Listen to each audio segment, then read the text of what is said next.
Township Tuckshop Wars. How foreign traders dominate SA's 900 billion rand Spaza market.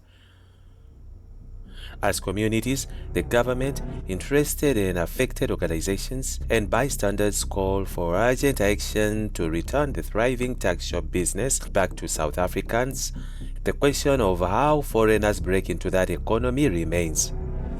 This as, last month, cases of poisoning against emerged and were blamed on foreign shopkeepers, and as the cases spread far and wide across Gauteng and the country, with children falling sick from food and snacks purchased from the small businesses. Surveys have shown that there is and has always been stiff competition to get a piece of the 900 billion township economy pie, with Spaza shops being the cornerstones as they provide sustenance in terms of food and basic necessities.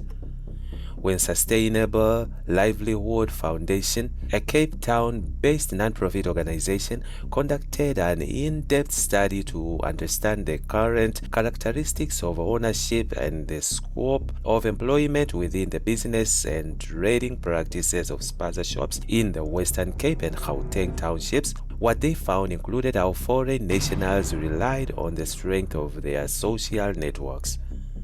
These provide them with access to labor and capital and thus enable collective purchasing and market dominance. The organization said after the surveying more than 6,000 micro-enterprises in 9 localities. Their research would take 5 years, during which they covered an estimated 50,000 households. And they said one of the most striking findings was that in the informal economy of township Spaza shops, South African-owned Spaza shops are less competitive than foreign-run Spazas.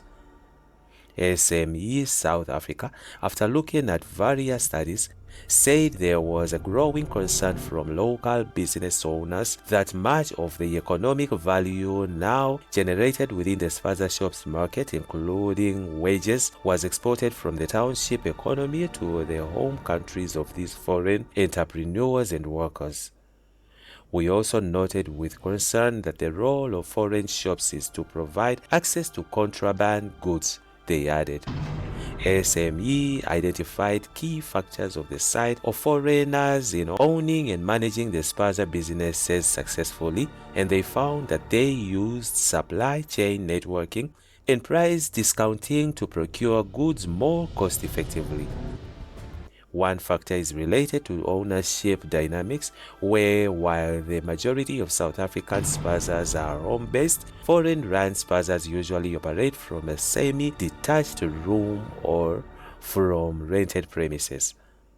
They found that another differentiating factor was that a significant number of South African-owned Spazas were owned and run by women, while almost all foreign-operated ones were male-owned businesses. There is all evidence of collective or cooperative ownership among foreigners. This means that the majority of foreign Spaza shops are either owned through a shareholding agreement or a single entrepreneur owning several stores, SME said. Capital investment was another factor. The reliance on the advantage of financial backing from ownership models, combined with the benefits of ethnic business networking, enabled foreign Spaza shops to purchase within buying collectives and achieve greater economies of scale. This increased purchasing power, together with lower unit transaction costs such as transport and labor, enables these collectives, similar to large enterprises, to secure more favorable terms from wholesalers and obtain direct supply linkages to manufacturers. Stock procurements is another element.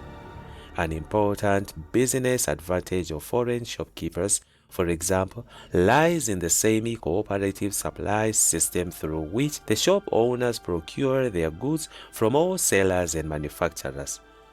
Research indicated that foreign Spaza businesses were successfully using supply chain networking and price discounting to procure goods more cost-effectively. Each business thus benefits from the procurement and distribution chain that supports multiple stores, and as a result of their scale of operation, each buying collective is able to secure premium terms from suppliers and can reduce transport costs and ensure that shops within the group receive an uninterrupted supply of merchandise.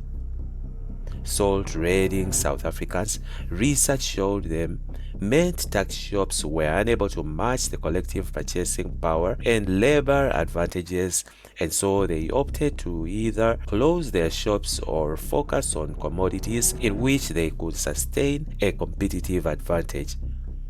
Then there is a business operations aspect, which showed that some local Spaza shops, such as the house shops, operated part-time to supplement other households' income, while most South African operate their businesses themselves or draw on family labor. Foreign Spazas conduct business on a full-time basis and provide employment to persons other than a business owners and family.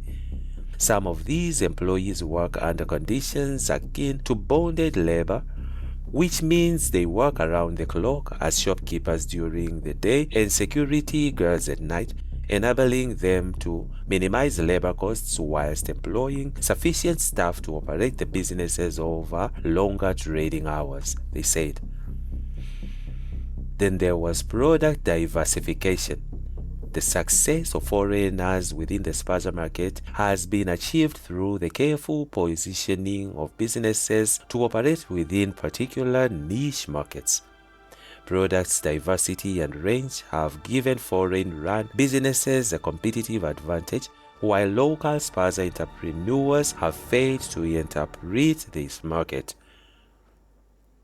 SME South Africa said, foreign Spaza shops engage in diversifying business through selling alcohol and installing arcade games. This is a competitive advantage that many South African Spaza owners have not yet capitalized on. This research by organizations comes as since the deaths of 6 children from Naledi in Soweto and various other townships across the province, efforts to forcefully close foreign-owned shops have been ongoing as communities swear that they would rid themselves of the cancer that was in their midst, killing children and leaving many others sick. On the other hand, Operation Dudula leads initiative to restore local ownership of Soweto Spaza shops. Leaders of Operation Dudula and other organizational groups have banded together to put local Spaza stores back in the hands of South Africans. Following the deaths of 6 Naledi children who consumed snacks tainted with what officials have confirmed to be organophosphate poisoning, there has been a recent surge in the number of children reported to have food poisoning in parts of Gauteng, KwaZulu-Natal, Free State, and Limpopo. Through the formation of a coalition to supervise the process, the program is a part of several community, civil society, and political organizations, including Operation Dudula.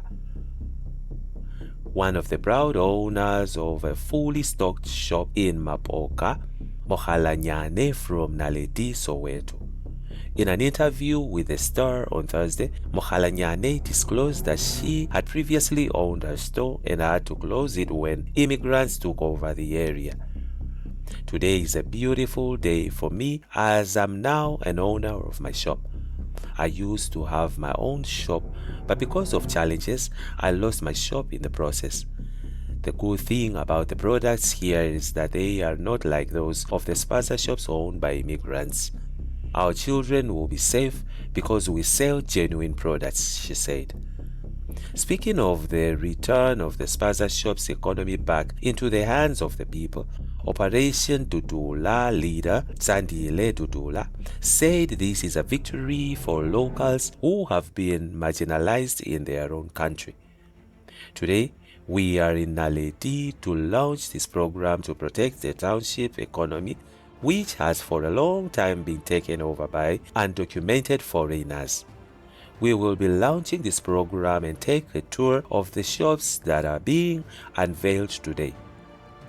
The plan is to ensure that every shop that has been run by foreign nationals is returned to the local people, she said. Tuso Netononda, who manufactures and distributes his brand of maize meal, indicated that his business is booming and his product is ready to dominate the market. The name of the maize meal brand is Namandla Maize Meal and has been in existence since 2021. We are already available and making business, and we want to ensure that all the Spaza shops stock our products, as this is a very good and quality product, he said. Happy Mihlapi, who is the Secretary General of the Defense of Township Economy, said all pressure groups are now speaking in one voice to ensure that South Africans benefit from the Spaza shop economy. We are saying while we are busy taking out illegal foreigners from the Spaza shops, there should be no gap. We call on business people and associates to come and assist the landlords with training, accreditation, as well as monitoring and evaluation. We are also partnering with food distribution networks with stock, she said.